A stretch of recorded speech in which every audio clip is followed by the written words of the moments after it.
சந்தியா ஜானகி சீரியலில் இப்போ ராடாகாசமான எபிசோட் வந்திருக்கு. ஸ்கிப் நான் ஃபுல்லோடையும் கேளுங்க. அதுக்கு இந்த வீடியோ பிடிச்சிருந்துச்சுன்னா லைக் பண்ணி பாருங்கள். ரொம்ப பிடிச்சிருந்துச்சுன்னா நம்ம சேனலுக்கு வந்து சப்ஸ்கிரைப் பண்ணி கண்டினியூஸாக ஆதரவு வந்துட்டாங்க. நம்ம சீனு வந்து ஏர்போர்ட் வாசலில் வந்து இறங்குறப்ப ஒரு காரில் வந்து இடிச்சிடுறாங்க. அவங்க வந்து பிடிச்சிடுறாங்க. அந்த ஓனர் மரியாதையாக காசை கொடுத்துருப்போ எவ்வளோ ஆகும் தெரியுமா? 5000 ஆகும். சார் இப்போதைக்கு என்கிட்ட 2000 பணம் இருக்குது, வச்சுக்கோங்க. வண்டி நான் எடுக்கிற வர வரைக்கும் வெயிட் பண்ணுங்கள். மிச்ச பணத்தை நான் எப்படி இருந்தாலும் தந்துடுறேன். தயவு செஞ்சு சார், ஒரு முக்கியமான ஒருத்தவங்களை வந்து பிடிக்க போனோம், இல்லாட்டி அவங்க ஊரை விட்டு போயிடுவாங்க. அதை பற்றி எனக்கு கவலை இல்லை. எனக்கு என் பணம் வரணும். உனக்காக நான் காத்துக்கிட்டு இருக்கலாம் முடியாது. நீ திருப்பி வருவியா இல்லையா எனக்கு தெரியாதுங்கிற மாதிரி அவங்க வந்து மல்லு கட்டிகிட்டு இருக்காங்க. அட போங்க சார், கையில் 2000 பணம் இருக்குது, வச்சுங்கன்னு சொல்லிட்டு அவங்கள தள்ளி விட்டுட்டு லைட்டாக வேகமாக ஓடி வந்துட்டு இருக்காங்க. மாயா வந்து ஒரு ஆஃபீஸர் வந்து கூட்டிகிட்டு அப்படியே உள்ளே போய்கிட்டே இருக்காங்க. அந்த இடத்துல 2 பேரும் வந்து வேக வேகமாக வந்து மூவ் ஆகிட்டே இருக்காங்க. மாயா வந்து உள்ளே நோக்கி வந்து மூவ் ஆகிட்டே இருக்காங்க. அந்த ஆஃபீஸர் வந்து கூட்டிகிட்டு போயிட்டே இருக்காங்க. ஒரு பக்கம் மாயாவை தேடி வந்து சீன் வந்து உள்ளுக்குள்ளே வந்து மாசா கெத்தாக வந்து வந்துக்கிட்டே இருக்காங்க. அந்த இடத்துல என்ன பண்ணு எது பண்ணு சுத்தமாக புரியலையே அப்படின்னு சொல்லும்போது, எஸ்கலேட்டரில் ஏறும்போது அப்படியே மாயா வந்து பின்னாடி பார்த்துக்கிட்டே இருக்காங்க. சீனு வராங்களா இல்லையான்னு, யாருமாவது நம்மளை வந்து தடுக்க மாட்டாங்களான்னு சொல்லி ஏக்கத்தோடு பார்த்துட்டு இருக்காங்க. அந்த இடத்துல அப்பன்னு பார்த்து வீட்டில் இருக்கிற சாருமதி வந்து கேவலமாக வந்து திங்க் பண்ணுறாங்க. எப்படி இருந்தாலும் அவள் இருந்தாலும் பறந்துருப்பா, யார் போயும் கூட்டிகிட்டு வரதுக்கெல்லாம் வாய்ப்பே இல்லை அப்படின்னு சொல்லி நக்கல் பண்ணிக்கிட்டு இருக்காங்க. ஆமாம், இனிமேட்டு என் கல்யாணத்தை சாம் பண்ணி வைக்க வேண்டியதா அப்படின்னு சொன்னோன்னா பத்மா, பார்வதி, சாருமதி 3 பேரும் வந்து சந்தோஷமாக வந்து திங்க் பண்ணுற மாதிரி தெரியுது. எஸ்கலேட்டரில் ஏறி முடிச்சு அப்படியே போயிட்டாங்க. அந்த இடத்துல மாயாவும் அந்த ஆஃபீஸரும் அப்பன்னு பார்த்து கரெக்டாக வந்து சீனு வந்து நிற்கிறாங்க. மாயா போகிறா சார், மாயா போகிறா, அவள் தான் சார் மாயா, என்னோட லவ்வரு, அவளுக்கு வீசா வந்துருச்சு சார், தயவு செஞ்சு விடுங்க சார், கூட்டிகிட்டு வர தான் வந்திருக்கேன். உன்னால் இனிமேட்டு உள்ளெல்லாம் போக முடியாது, ஒரு குறிப்பிட்ட அளவு தான் போக முடியும், உன்னால் இனிமேட்டு இங்கேருந்து போக முடியாதுப்பா, எதுவாக இருந்தாலும் ஊருக்கு போயிட்டு திருப்பி அவர் ரிட்டர்ன் வரட்டும், என்னால் எதுவும் வந்து இன்ஃபார்ம்லாம் பண்ண முடியாது சார், நான் சொல்கிறத கேளுங்க சார், நீ சொல்கிறது எதையுமே வந்து நம்ப முடியாது அப்படின்னு சொன்னோன்னே கிஷோர் வந்து மாசா எல்லா ஆஃபீஸருக்கும் வந்து ஃபேக்ஸ் வந்து அனுப்பிச்சிடுறாங்க. அந்த இடத்துல அப்பன்னு பார்த்து ஒரு அதிகாரி வந்து மாயாவை கூட்டிகிட்டு போனாங்களே, அவங்க செல்ஃபோனில் வந்து இது மாதிரி வந்திருக்குங்கிறத நோட் பண்ணிடுறாங்க. அச்சச்சோ, அப்போனா மாயா வந்து இங்கேயே இருந்து படிக்கலாமே, எதுக்கு அவங்க வெளிநாடு வந்து போகணுன்னு சொல்லிட்டு வேக வேகமாக வராங்க. சீனு பக்கத்தில் இருக்காங்க. சார், மாயாவுக்கு வந்து வீசா வந்துருச்சு, அதுவே எனக்கு தெரியும்ப்பா அப்படின்னு சொல்லும்போது அந்த அதிகாரிகிட்ட வந்து காட்டுறாங்க.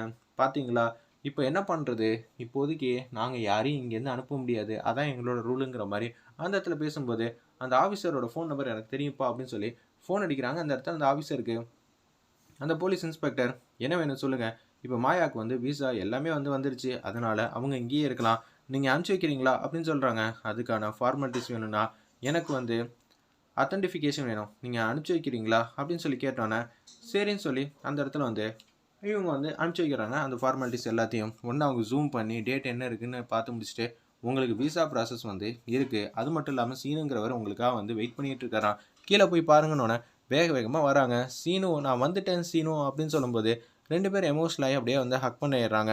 நான் உன்னை காதலிக்கிறேன், சத்தியமாக நீ இல்லாமல் என்னால் இருக்கவே முடியாதுன்னு எனக்கு தெரிஞ்சிச்சுங்கிற மாதிரி சீனு வந்து பேசுகிறாங்க. உண்மையாக சொல்கிறேன், ஆமாம், நான் வந்து உன் காதலை வந்து மனசார வந்து ஏற்றுக்கிட்டேன்.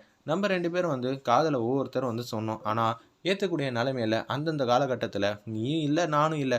ஆனால் இப்போ 2 பேரும் விலகி போகும்போது தான் தெரியுது 2 பேரும் வந்து ஒருத்தர் ஒருத்தர் மனசுக்குள்ளே எவ்வளோ ஆழமாக இருக்கும்னு. சத்தியமாக உன்னை இழக்க நான் தயாராக இல்லை மாயா அப்படின்னு சொல்லிடுறாங்க. அந்த இடத்துல ஆமாம், இனிமேல் நானே உன்னை கழுத்தை பிடிச்சி வெளியில் போ அப்படின்னு சொன்னாலும் சீனு எக்காரணம் கொண்டு நீ என்னை விட்டு போகக்கூடாது, நீ இல்லாத வாழ்க்கையை என்னால் நினச்சி கூட பார்க்க முடியாதுங்கிற மாதிரி அந்த இடத்துல வந்து மாஸ் பண்ணுறாங்க நம்ம மாயாவும் சீனுவும். சரி, இனிமேட்டு சேர்ந்தே வந்து பயணம் செய்யலாமா அப்படின்னு சொல்லிட்டு அப்படியே கையை பிடிச்சிட்டு சூப்பராக மாதம் வந்து நடந்து வந்துக்கிட்டே இருக்காங்க. அந்த இடத்துல ஒரு பக்கம் சாருமதி, பத்மா, பார்வதி 3 பேரும் வந்து எப்படி இருந்தாலும் வந்து கூட்டிகிட்டு வருவாங்களா, மாமா வந்துட்டால் நல்லாயிருக்கும், மாமா ஒன்றும் வரலையே, ஏமாற்றத்தோடு வந்தால் நல்லா இருக்குங்கிற மாதிரி சாருமதி வந்து யோசிக்கிறப்ப பைக்கில் வந்துகிட்டு இருக்காங்க நம்ம மணிவண்ணனும், ஒரு பக்கம் சிவராமனும் அதே மாதிரி காரில் வந்து இறங்கிடுறாங்க.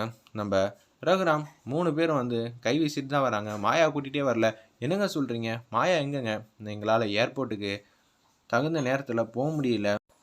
எப்படி போக முடியும், அது கரெக்டாக வந்து போனாலே வந்து நம்மளாலலாம் தடுக்க முடியாதுன்னு சாருமதி வந்து நக்கலாக வந்து பேசிகிட்டு இருக்காங்க. ஆனால் என்ன பண்ணுறதுன்னு தெரிலங்கிற மாதிரி தடுமாற்றத்தில் வந்து இருக்காங்க. ஏங்க இப்படி ஆயிடுச்சு, நம்ம நினச்ச காரியம் எல்லாமே நடக்குமான்னு பார்த்தா நடக்காதே, திருப்பியும் வர்றதும் ரொம்ப கஷ்டம்தான்.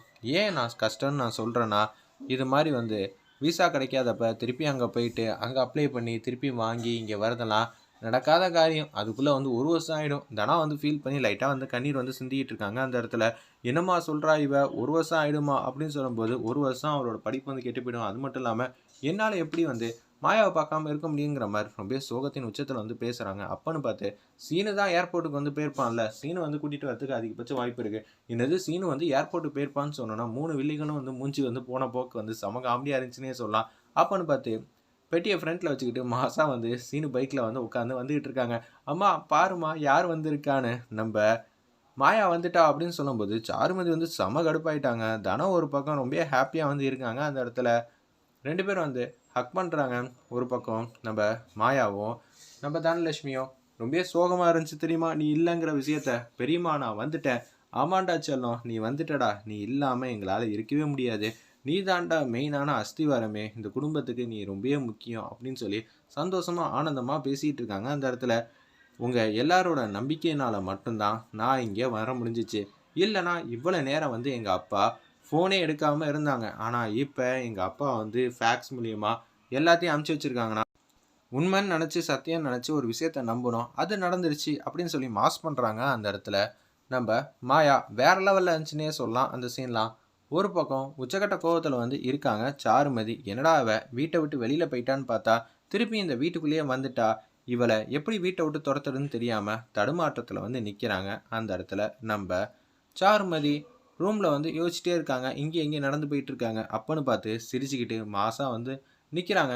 என்னடி சிரிக்கிற, நீ உன்னை ரெஸ்ட் எடுக்க தானே சொன்னாங்க, நான் ஏன் சிரிக்கிறேன்னு கேட்டா உனக்கு தெரியறப்ப என்ன அர்த்தம்னு கேட்டால் நான் என்ன சொல்கிறேன்னு சொல்லிட்டு திருப்பியும் சாருமதி முன்னாடி வந்து கியூட்டாக அழகாக வந்து சிரிக்கிறாங்க. நம்ம மாயா வேறு லெவலில் மாசம் இருந்துச்சுன்னே சொல்லலாம். அந்த சீன்லாம் ஒரு பக்கம் என்ன நக்கல் பண்ணுறியா, ஆமாம் நக்கல் பண்ணுறேன், இனிமேட்டு நீ பழைய மாயாவெல்லாம் பார்க்கவே முடியாது, இவ புது மாயா.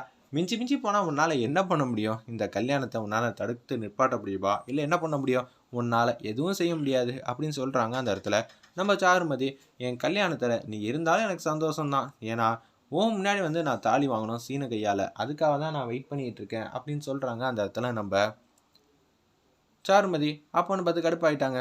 ஓ இந்த கல்யாணம்லாம் நான் வந்ததுக்கப்புறம் நடக்கும்னு நினைக்கிறியா, வாவ் வாவ் சூப்பரான விஷயந்தான் நீயும் சொல்லிகிட்டு இருக்க, ஆனால் இனிமேட்டு உன் கல்யாணம் நடக்கும்னு நினச்சா அதை விட பெரிய காமெடி எதுவுமே இல்லை. இந்த குடும்பத்துக்கு வெளியாள் மூலியமாகவும் பிரச்சனை வந்தாலும் சரி, இந்த வீட்டு மூலியமாகவும் பிரச்சனை வந்தாலும் சரி, தடுக்கிறதுக்கு மாயான்னு ஒருத்தி இருப்பேன். கண்டிப்பாக என் குடும்பத்துக்குள்ளே உன்னால் இங்கே வரவே முடியாது. டேய் இதுவே நீ கெஸ்ட்டாக வந்து தங்கியிருக்க, ஆனால் நான் கெஸ்ட்டு கிடையாது சரியா, இந்த வீட்டில் ஒரு ஆள். ஓ அப்படியா, சரி சரி.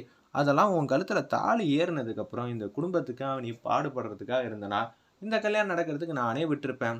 நான் இப்போ எவ்வளோ பெரிய முக்கியமான ஆள் தெரியுமா, சீனும் நானும் லவ் பண்ணுறோம். இந்த விஷயத்த வந்து நான் ஏன் உன்கிட்ட சொல்லணும்னு மனசில் நினச்சிக்கிட்டு உனக்கு கூடிய சீக்கிரம் வந்து தெரிய வரும் சரியா.